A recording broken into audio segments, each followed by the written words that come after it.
नमस्कार दोस्तों, स्वागत है आपका हमारे चैनल ज्ञान लो में। आज हम डिस्कस करेंगे जो कि एक्सरसाइज थी हमारी चैप्टर 11 की। तो इसको हम डिस्कस करेंगे आगे जो हमारे क्वेश्चन बचे थे। तो पहले जो क्वेश्चन है इसका एनसीईआरटी बुक की हम एक्सरसाइज कर रहे हैं क्लास 9 साइंस की। तो वो आप ओपन कर सकते हैं। पहला क्वेश्चन जो है इसके अंदर, look at the activities listed below. नीचे ये हमें कुछ एक्टिविटीज़ दी गई हैं यहाँ पर। Reason out whether or not work is done in the light of your understanding of the term work। अब देखिए इसके अंदर बताया गया है कि ये जो एक्टिविटी दी है हमें, नीचे सारी ये एक्टिविटी दी गई हैं, हमें इनमें बताना है कि वर्क डन हुआ है या नहीं है। तो वर्क होने के लिए दो कंडीशन कौन सी हैं जो सेटिस्फाई होनी चाहिए। एक तो जो फोर्स अप्लाई होनी चाहिए, दूसरा जो है कोई ऑब्जेक्ट जो है जब फोर्स उस पर अप्लाई होती है तो वो कुछ डिस्प्लेस होना चाहिए। यानी कि जैसे कि ये कोई ऑब्जेक्ट है, इस पर हम फोर्स अप्लाई करें और ये यहाँ से मान लीजिए यहाँ पे आ जाता है, ये डॉटेड में दिखा देते हैं, ये सेकंड पोजीशन पे आ जाता है फर्स्ट पोजीशन से। तो फोर्स अप्लाई की और डिस्प्लेसमेंट भी हुआ, तो ये हमारा होता है वर्क डन। अगर इनमें से एक भी चीज़ नहीं होगी तो वहाँ पे वर्क डन नहीं होता। दूसरा, अगर मान लीजिए ऑब्जेक्ट और जो हमारा डिस्प्लेसमेंट है, यानी कि इसके ऊपर जो फोर्स लगी और जो डिस्प्लेसमेंट है, उन दोनों के बीच में अगर एंगल 90 डिग्री का हो तब भी वर्क डन जो है ज़ीरो होता है। वो क्यों होता है? क्योंकि वर्क डन को अगर हम एंगल की फॉर्म में लिखें, मान लीजिए ये जो एफ है ये कोई इंक्लाइंड फोर्स है, तो उसके दो कंपोनेंट बनते हैं, एक हॉरिजॉन्टल, और यही जो हॉरिजॉन्टल कंपोनेंट होता है एफ कोस थीटा, यही डिस्प्लेसमेंट में सहायक होता है, यही डिस्प्लेसमेंट करता है ऑब्जेक्ट की। वर्टिकल कंपोनेंट तो करता नहीं। तो इसलिए जो वर्क डन होता है एफ एस कोस थीटा हम लिखते हैं, यानी कि कोस जो है एंगल आता है, और यहाँ पे अगर थीटा 90 डिग्री हो गया, यानी कि फोर्स आपने ये ली, डिस्प्लेसमेंट ये लिया, तो थीटा 90 कितना हो जाएगा? ज़ीरो, और डब्ल्यू कितना हो जाएगा? ज़ीरो। तो ये चीज़ें हमें ध्यान रखनी है। तो पहला देखिए, Suma is swimming in a pond. Suma swimming कर रही है पोंड के अंदर। तो सुमा जो है जब स्विमिंग करते हैं तो क्या है, यहाँ वर्कडन हो रहा है या नहीं? तो यस, यहाँ वर्कडन हो रहा है। क्यों? क्योंकि जब स्विम करते हैं तो वो पानी को पीछे की तरफ फेंकते हैं, तो फोर्स वो उस पर जो है अप्लाई कर रहे हैं पानी पर, जिससे कि वो आगे की तरफ जा रहे हैं, डिस्प्लेसमेंट हो रहा है। फोर्स अप्लाई कर रहे हैं, डिस्प्लेसमेंट हो रहा है, तो वर्कडन यहाँ पे होगा। तो सीधा सा इसका आंसर है yes. A donkey is carrying a load on it's back. अब एक डोंकी है और वो अपनी बैक पे, मान लीजिए डोंकी है और उसने अपनी बैक पे कुछ लोड रखा है, तो क्या वर्क डन हो रहा है? अब देखिए ये डोंकी जो है मूव कर रहा है, लेकिन ये जो इसके ऊपर फोर्स लगा रहा है, इसके वेट को जो है बैलेंस करने के लिए फोर्स इस तरफ है, तो ये जो है एंगल अगर हम देखें 90 डिग्री का बनता है, और यहाँ पे वर्क डन क्या हो जाता है? ज़ीरो, जो कि हमने ऊपर देखा। तो यहाँ पे कोई भी वर्क डन नहीं होगा जो सेकंड केस में अगर हम देखें, तो सेकंड केस में कोई भी वर्क डन नहीं होगा। तो थर्ड केस ले लेते हैं। A wind mill is lifting the water from A well. एक विंड मिल है और वो पानी को कुएं से खींच रही है, तो क्या यहाँ पे वर्क डन होगा? बिल्कुल होगा। क्यों? क्योंकि जो वाटर को जो जो भी बकेट के थ्रू खींचा जा रहा है, मान लीजिए यहाँ पे इस तरह से एक रस्सी है और वो बकेट के ऊपर जो है इस तरह से बंधी हुई है। अब जो है इसको ऊपर खींचा जा रहा है, यानी कि ग्रेविटी की फोर्स इसको नीचे खींच रही है और अगेंस्ट उसके फोर्स लग रही है और डिस्प्लेस कर रही है इसको। तो फोर्स लग रही है और डिस्प्लेसमेंट भी हो रहा है, तो यहाँ पे वर्क डन होगा। तो इसका आंसर रहेगा यस, इसका नो और इसका यस। तो चलिए, एक green plant is carrying out photosynthesis. Photosynthesis की प्रक्रिया में कोई भी डिस्प्लेसमेंट नहीं होती किसी भी चीज़ की, तो वो जो चीज़ होती है यहाँ पे अगर आप कहें तो यहाँ पे ये नहीं होगा work done. An engine is pulling a train. एक इंजन ट्रेन को पुल कर रहा है, तो वो फोर्स लगा रहा है और पुल कर रहा है, यानी कि डिस्प्लेसमेंट भी हो रहा है, तो वर्क डन होगा yes. Food grain are getting dried in the sun. जो फूड ग्रेन्स हैं वो सूख रहे हैं सन की लाइट के अंदर, तो यहाँ कोई वर्क डन हो रहा है? नो, क्योंकि कोई भी डिस्प्लेसमेंट या कोई भी फोर्स वाली बात नहीं है यहाँ पे, तो zero. A sail boat is moving due to wind energy. एक सेल बोट जो है हवा की एनर्जी से आगे मूव कर रही है, तो क्या यहाँ वर्क डन होगा? बिल्कुल होगा, क्योंकि एनर्जी जो है वो वर्क डन ही है हमारा एक तरह से। तो वो जब आप फोर्स लगा रही है, विंड की फोर्स लग रही है और डिस्प्लेसमेंट हो रहा है, तो यहाँ पे वर्क डन होगा। तो इस तरह से जो है आप इसको सोल्व करेंगे। सेकंड क्वेश्चन ले लेते हैं, an object thrown at a certain angle to the ground. अब यहाँ पे थोड़ा इसको ध्यान से समझिएगा कि इसके अंदर कहना क्या चाहता है ये, तो उसके थ्रू हम सोल्व करेंगे। वर्कडन आपको क्लियर हो गया कि कैसे वो ज़ीरो रहता है और कैसे उसके बीच में एंगल बनता है। तो an object is thrown at angle, किसी एंगल पे मान लीजिए यहाँ पे कोई ऑब्जेक्ट है और एक ऐसी हॉरिजॉन्टल लाइन है, आपने इसको किसी एंगल पर फेंक दिया, मान लीजिए जो एंगल है थीटा एंगल पे आपने इसको फेंक दिया, तो उसके बाद जो है वो कर्व पाथ लेता है और नीचे आ जाता है, इसी हॉरिजॉन्टल लाइन पर आ जाता है। यानी कि फर्स्ट पोजीशन ये है इसकी और सेकंड पोजीशन ये है। तो सर्टेन एंगल पे फेंका तो वो कर्व्ड पाथ उसने लिया और फॉल बैक ग्राउंड के ऊपर दोबारा गिर गया, वो उसी ग्राउंड के ऊपर हॉरिजॉन्टल लाइन के ऊपर। इनिशियल और जो फाइनल पॉइंट थे जो कि उस पाथ उसने ट्रैवल किया ऑब्जेक्ट ने, वो सेम हॉरिजॉन्टल लाइन पे हैं। यानी कि इनिशियल पॉइंट जो है, इनिशियल पोजीशन ये है और फाइनल पोजीशन ये है, सेम हॉरिजॉन्टल लाइन पे है। What is the work done by the force of gravity on the object. अब इसके अंदर ध्यान दीजिएगा, जो ग्रेविटी की फोर्स है कब एक्ट करती है, जब आप किसी स्टोन को ऊपर की तरफ फेंकते हैं तो ग्रेविटी की फोर्स इस पे नीचे की तरफ एक्ट करेगी, या फिर कोई स्टोन जो है ऊपर से नीचे की तरफ आ रहा है, ग्रेविटी इसको अपनी तरफ खींचेगी। यानी कि दोनों ही कंडीशन में देखें तो हमें जो है वर्टिकल हाइट चाहिए, वर्टिकल हाइट हमें ज़रूरी है, वर्टिकल हाइट पर ही ये जो है ग्रेविटी किसी को अपनी तरफ खींचेगी। लेकिन ये तो दोनों ही पॉइंट जो है हॉरिजॉन्टल लाइन पे है, तो दोनों ही पॉइंट हॉरिजॉन्टल लाइन पे है, यानी कि हाइट तो हमारी हो गई ज़ीरो, यहाँ से यहाँ ये तो हॉरिजॉन्टल हो गई, यानी कि एच तो हो गई ज़ीरो।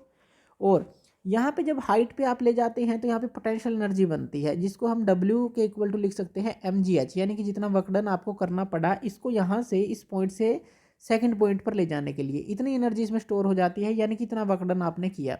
अब h आपके पास ज़ीरो है तो वर्क डन क्या हो जाएगा, ज़ीरो।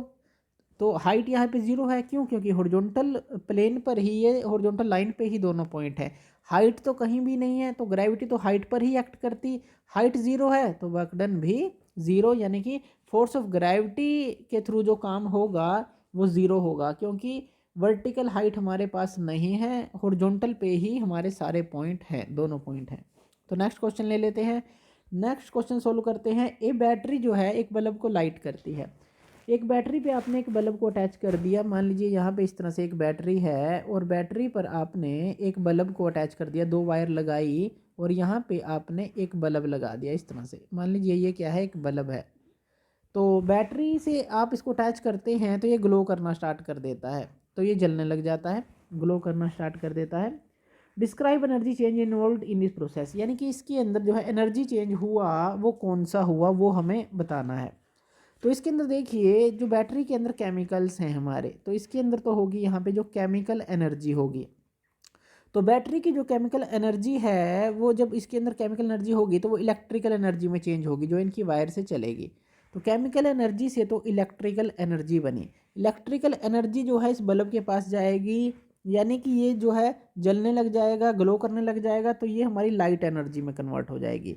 लाइट से क्या होगा, हमारी हीट एनर्जी भी बनेगी, ये हीट भी हो जाएगा। तो ये जो पूरा इस तरह का एक फ्लो चार्ट बनेगा, केमिकल एनर्जी से इलेक्ट्रिकल एनर्जी, इलेक्ट्रिकल एनर्जी से ग्लो करेगा लाइट एनर्जी, लाइट एनर्जी जब आएगी तो ये हीट भी करेगा, तो heat energy.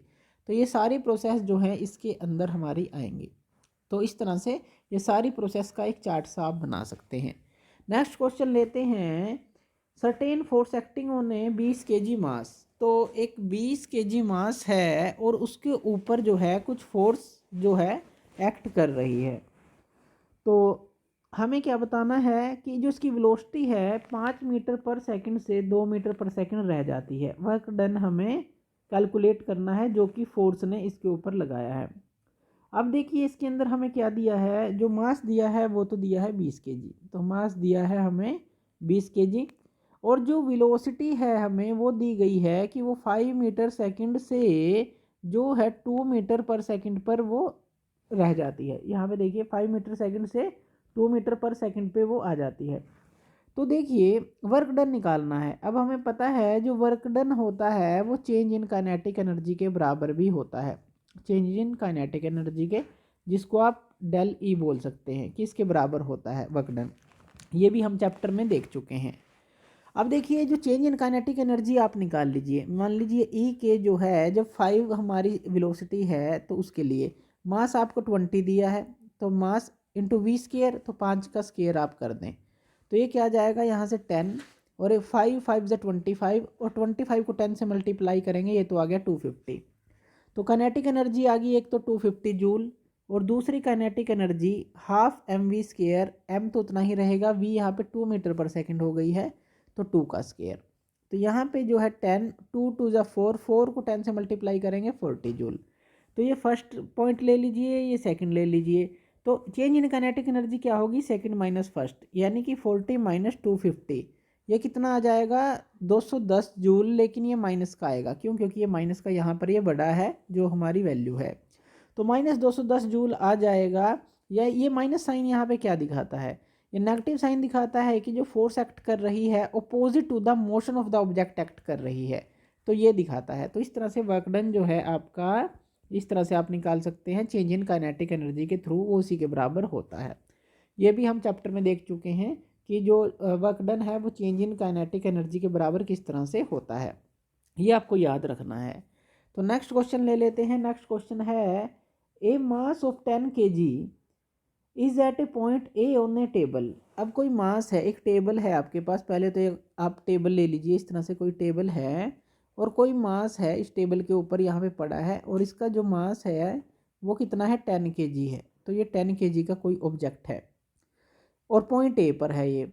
It is move to a point B if the line joining A and B is horizontal, यानी कि यहाँ से मान लीजिए यहाँ पे आ गया, ये ए पॉइंट था और ये बी पॉइंट पर आ गया, यहाँ पर आ गया। हॉरिजॉन्टल लाइन ज्वाइन करेगी ए और बी को, जैसा कि इसमें बोला गया है ए और बी को हॉरिजॉन्टल लाइन ज्वाइन करेगी। What is the work done on the object by gravitational force, explain your answer.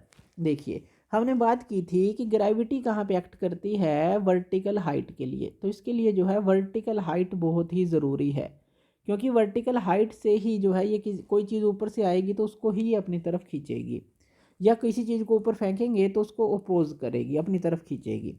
तो वर्टिकल हाइट चाहिए, लेकिन यहाँ ए से बी जो है बिल्कुल हॉरिजॉन्टल लाइन पर गया है, यानी कि ये जो वर्क डन रहेगा अगर हम देखें ग्रेविटेशनल फोर्स के कारण वो हमारा ज़ीरो रहेगा। क्यों, क्योंकि W होता है mg इंटू एच, एच की वैल्यू है ज़ीरो, हाइट तो है ही नहीं, तो ये क्या हो गया हमारा ज़ीरो, तो वर्क डन रहेगा ज़ीरो। तो इस केस के लिए ग्रेविटी कहीं भी हो उसके लिए वर्टिकल हाइट चाहिए। अगर हॉरिजॉन्टल कहीं पर भी आ गई आप ये फॉर्मूला लगाएं और एच को ज़ीरो पुट करें डायरेक्टली। नेक्स्ट क्वेश्चन लेते हैं। The potential energy of A freely falling object decreases progressively, does this violate the law of conservation of energy. ये कहता है कि कोई ऑब्जेक्ट है और ऊपर से वो नीचे की तरफ फॉल कर रहा है इस तरह से। तो यहाँ पे मान लीजिए पहले वो रखा हुआ था, इसके अंदर पोटेंशियल एनर्जी थी, जैसे ही आपने इसको नीचे छोड़ा तो मान लीजिए यहाँ पे आया, फिर यहाँ पे आया, तो ये कहता है कि पोटेंशियल एनर्जी डिक्रीज होगी, बिल्कुल होगी, क्योंकि जो पोटेंशियल एनर्जी है वो किसके अंदर कन्वर्ट हो जाएगी, वो हमारी काइनेटिक एनर्जी में कन्वर्ट होती रहेगी। जैसे ही ऊपर से आई है काइनेटिक एनर्जी में कन्वर्ट हो गई, जैसे जैसे नीचे आती रहेगी पोटेंशियल एनर्जी तो हमारी डिक्रीज होती रहेगी और काइनेटिक एनर्जी हमारी इंक्रीज होती रहेगी। तो यहाँ पे ये कोई वायलेट नहीं करता लॉ को, क्योंकि ट्रांसफॉर्मेशन ऑफ एनर्जी तो हो सकती है, एक एनर्जी से दूसरी फॉर्म में चेंज हो सकती है। तो पोटेंशियल एनर्जी जितनी डिक्रीज हो रही है उतनी काइनेटिक एनर्जी इंक्रीज हो रही है, तो ये वायलेट नहीं करता law of conservation of energy को, टोटल एनर्जी हमारी सेम ही रहेगी। तो ये आंसर रहेगा इसका। नेक्स्ट क्वेश्चन लेते हैं। What are the various energy transformation that occurs when you are riding a bicycle, यानी कि आप बाईसाइकिल चला रहे हैं तो उसके अंदर कौन कौन सी जो एनर्जी ट्रांसफॉर्मेशन होती हैं वो हमें बताने हैं। तो मान लीजिए इस तरह से कोई एक साइकिल है, बाईसाइकिल है, और आप इसको बाईसाइकिल को चला रहे हैं, तो आप जो है इसको मूव कर रहे हैं। तो जैसे ही आपने इसको मूव किया तो आपने क्या किया, आपने जो है अपनी मस्कुलर फोर्स को लगाया, तो आपकी जो मस्कुलर फोर्स है वो लगी, तो मस्कुलर फोर्स ने इसको जो है आगे चलाया, तो काइनेटिक एनर्जी इस बाईसाइकिल को मिली, तभी तो ये मूव करेगी। जैसे जैसे आप इसको चलाते गए मस्कुलर फोर्स आपकी कंज्यूम होती गई और ये मूव करती गई, तो आप जो है आपकी बॉडी जो है हीट हो जाती है, तो हीट एनर्जी भी इससे मिलती है, तो हीट हो जाती है आपकी बॉडी, यानी मस्कुलर फोर्स, काइनेटिक एनर्जी और फिर हीट एनर्जी जो है इस तरह से ये ट्रांसफॉर्मेशन होगा। टोटल एनर्जी तो रिमेन कंजर्व रहेगी, आप थकते रहेंगे जैसे जैसे मोशन मिलता रहेगा और आपकी बॉडी हीट होती रहेगी, तो ये इसके अंदर जो है पूरा ट्रांसफॉर्मेशन रहता है। तो चलिए नेक्स्ट क्वेश्चन ले लेते हैं। नेक्स्ट क्वेश्चन है आपके पास, does the transfer of energy take place when you push a huge rope with all your might and fail to move it, sorry, where is the energy you spend going। अब देखिए कोई big rock है, कोई बहुत बड़ा पहाड़ है और आप उसको मूव करना चाहते हैं, लेकिन आपने अपनी पूरी मस्कुलर फोर्स को लगाया, लेकिन ये बिल्कुल भी टस से मस नहीं हुई क्योंकि ये काफ़ी बड़ी रॉक है। तो यहाँ पे क्या कोई एनर्जी कंज्यूम हुई? अब देखिए यहाँ वर्क डन तो ज़ीरो रहा क्योंकि आपने फोर्स लगाई लेकिन डिस्प्लेसमेंट तो कुछ भी नहीं हुआ। लेकिन जो आपकी मस्कुलर एनर्जी थी, आपने इसको धकेलने की कोशिश की, वो एनर्जी ट्रांसफॉर्म कहाँ पे हुई? वो आपकी बॉडी को हीट कर देगी। जैसे जैसे आप इसके ऊपर फोर्स लगाएंगे आपके मसल्स हीट हो जाएंगे, तो वो हीट एनर्जी में कन्वर्ट हो जाएगी। तो यहाँ पे आप कह सकते हैं कि यहाँ पे जो एनर्जी है वो ट्रांसफॉर्म हो रही है, मस्कुलर एनर्जी हीट एनर्जी में कन्वर्ट हो रही है। तो यहाँ पे लेकिन वर्क डन जो है वो ज़ीरो रहेगा, ये ध्यान रखना है। तो इसका जो है ये आंसर रहेगा। तो इस तरह से आप इसको समझा सकते हैं। वर्क डन तो आप अच्छी तरह से समझ गए होंगे। ग्रेविटी के कारण जो वर्टिकल पे लगती है वो फोर्स लगती है, हॉरिजॉन्टल पे कभी नहीं लगती, ये भी आप समझ गए हैं। नेक्स्ट क्वेश्चन लेते हैं। Certain house hold has consumed 250 unit of energy during a month, यानी कि घर के अंदर 250 यूनिट ऑफ एनर्जी कंज्यूम होती है। How much energy is this in joule? Joule में हमें ये एनर्जी निकालनी है। तो हमें ये ध्यान रखना है कि जो एक यूनिट ऑफ एनर्जी होती है वो हमारी किलोवाट आवर के बराबर होती है। 1 किलोवाट आवर के बराबर एक यूनिट हम लेते हैं, क्योंकि जो 1 किलोवाट आवर इतनी बड़ी यूनिट लेते हैं कि घरों के अंदर जो है एक बड़ी यूनिट का यूज़ किया जाता है ताकि इजीली उसको मापा जा सके एनर्जी को, क्योंकि काफ़ी ज़्यादा कंज्यूम होती है। और जो 1 किलोवाट आवर होता है हमारा, ये होता है 3.6 इंटू 10⁻⁶ जूल के बराबर होता है। अब अगर हमें 250 यूनिट्स ऑफ एनर्जी कंज्यूम की है तो हम इस चीज़ से उसको मल्टीप्लाई कर देंगे, इस टर्म से मल्टीप्लाई कर देंगे 3.6 इंटू 10⁻⁶ जूल से।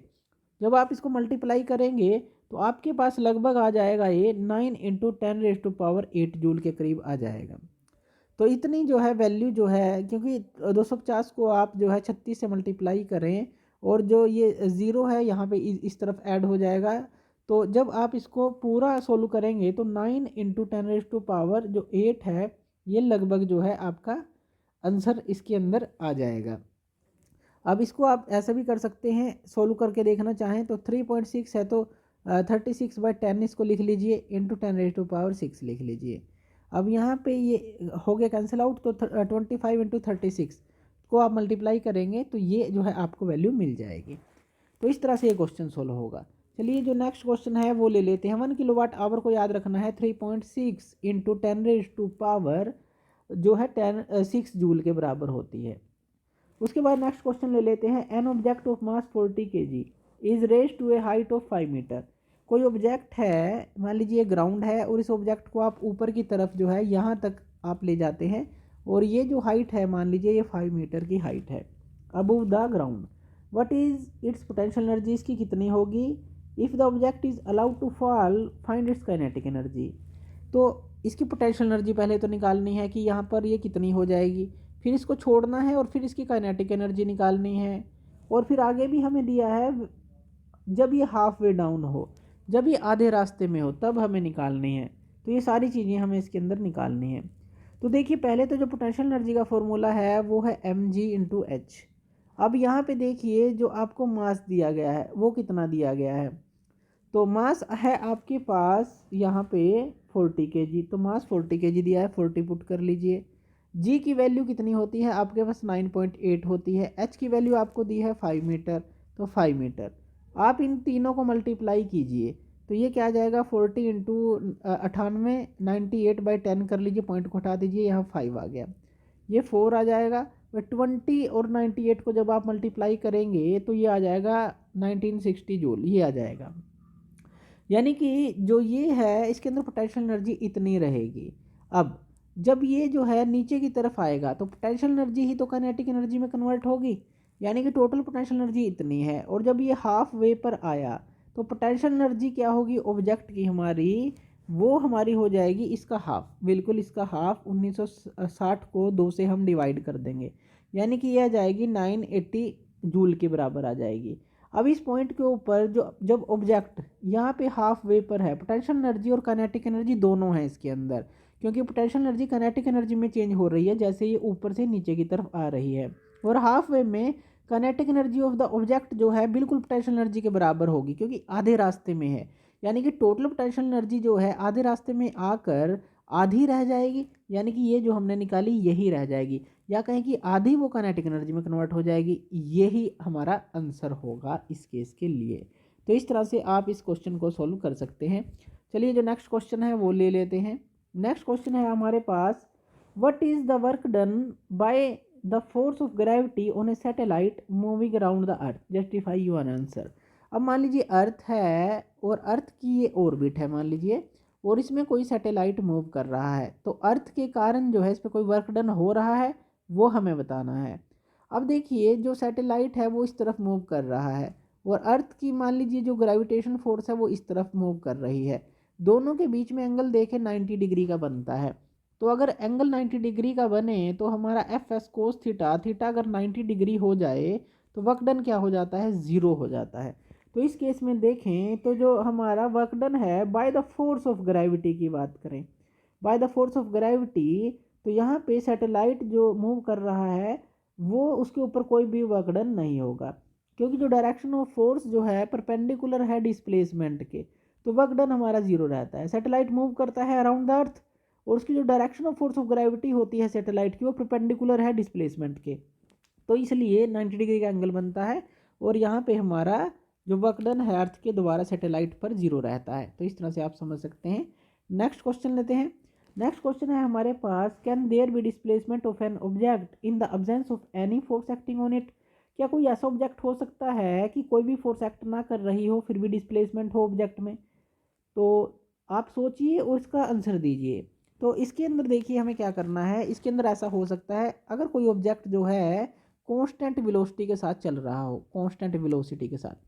कांस्टेंट वेलोसिटी का क्या मतलब है, कांस्टेंट वेलोसिटी का मतलब है कि यहाँ पे कोई भी जो है फोर्स जो है एक्सटर्नल फोर्स एक्ट नहीं कर रही, तो इसका मतलब तो यही है। तो यूनिफॉर्म वेलोसिटी आप इसको कह सकते हैं कि वो चल रहा हो यूनिफॉर्म वेलोसिटी के साथ। तो एक्सटर्नल फोर्स जो नेट जो फोर्स होगी इसके पास जो एक्सटर्नल फोर्स होगी ज़ीरो होगी, लेकिन यहाँ डिस्प्लेस भी हो रहा है, तो ये केस इसके अंदर हो सकता है, मे बी ये केस आप इसके अंदर ले सकते हैं। तो आज के लिए यही क्वेश्चन हम करेंगे, बाकी ये क्वेश्चन जो है नेक्स्ट वीडियो में हम सॉल्व करेंगे। तो थैंक यू वीडियो देखने के लिए, और इसी तरह की वीडियोज़ के लिए आप हमारे चैनल ज्ञान लो पे हमें सब्सक्राइब कर सकते हैं। धन्यवाद।